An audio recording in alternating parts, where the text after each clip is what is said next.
The impact of climate change is a new and increasing global threat to life, livelihoods, and life-supporting systems.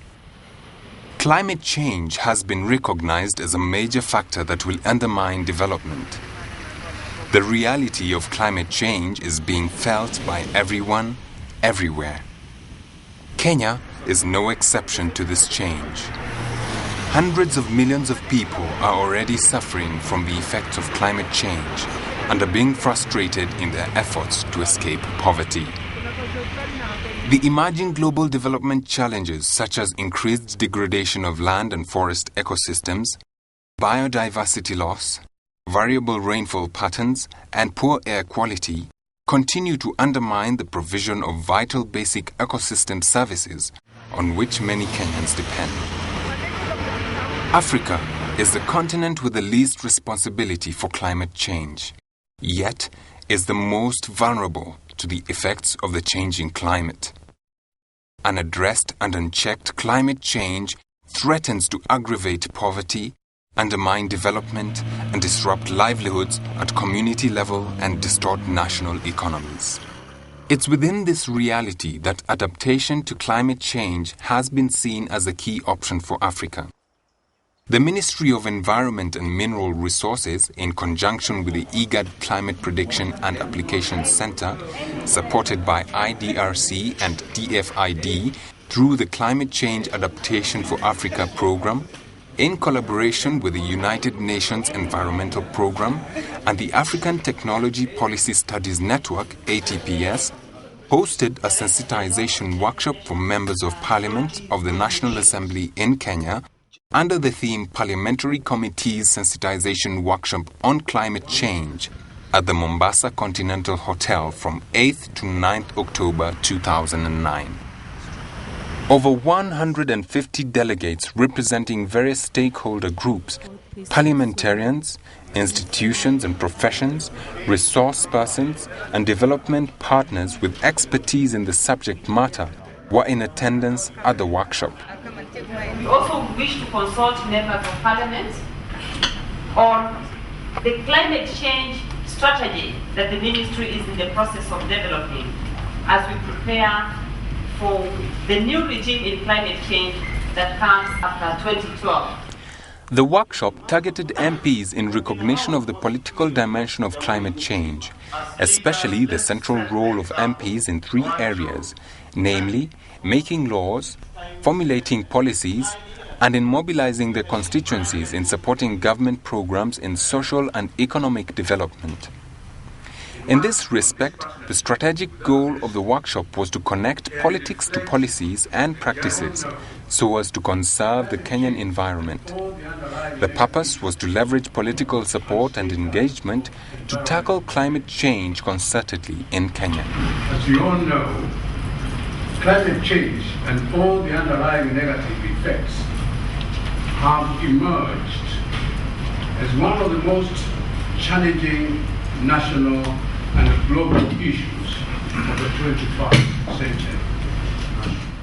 The chief guest, Akim Steiner, the UN Under-Secretary General and UNEP Executive Director, chose to speak on climate change, not so much on technical terms but rather on photographic terms, to print a clear picture to the members of Parliament present.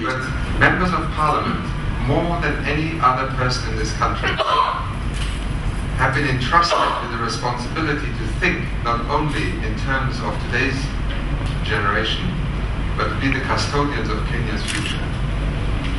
If not in Parliament, where else will Kenya articulate that responsibility, which through the lens of climate change has brought into focus the very challenges that are now posed to the future of Kenya, its citizens, its children, and our grandchildren.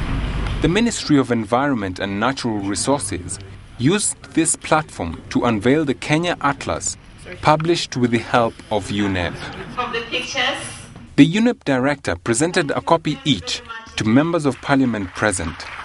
The Atlas documents the reality of our environmental degradation through images that show the past and present conditions of our natural resources. I have come here to Mombasa to support this meeting of Kenyan parliamentarians because I believe that it is in the parliaments, it is in the elected officials of our nations that we have the best hope to look beyond the interests of just one government period, one generation.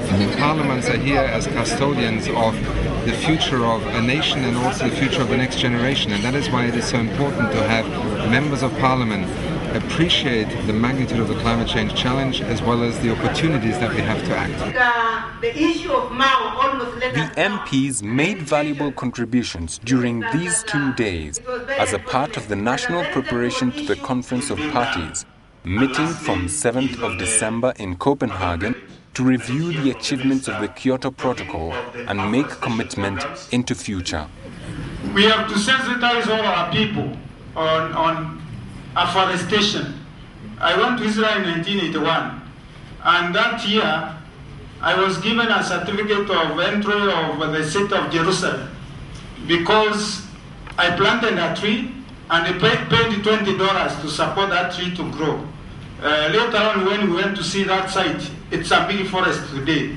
We must make everybody do afforestation.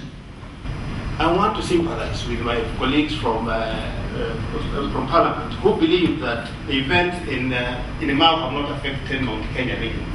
Because unless you understand the model under which the heating system and the way this hydrosphere operates, then you are exposing your ignorance beyond belief. The experts at the conference had a lot of eye-opening information to share with the members of parliament present. So the issues which we are actually raising here, we have a 2030 plan. Have they taken care of the basic known drought? We know the droughts have been occurring every 5 years. Now they're going to 3 or 4 years. How have they been taken care of? We know El Nino is followed by La Nina, drought followed. This is a known case. You don't need a mathematical equation to do it. Have they been taken care of? Now, the key issues are what are the critical emissions? What is science telling us that the emissions should be reduced by?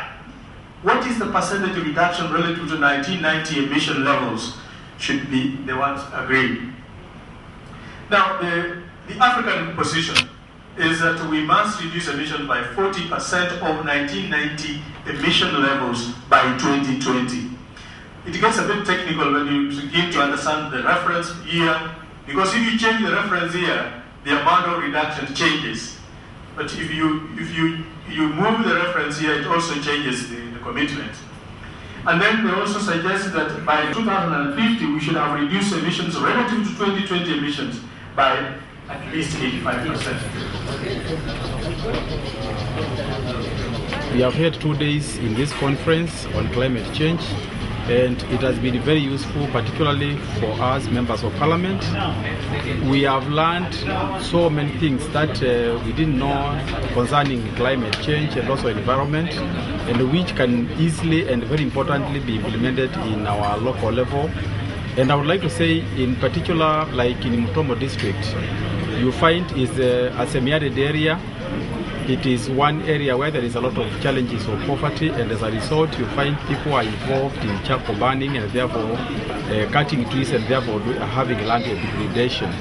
And having gone through the process of this workshop, at the local level we can involve our youth in tree planting, look for alternative activities of income generation instead of destroying trees, and working with the youth, then we can really improve our environment and our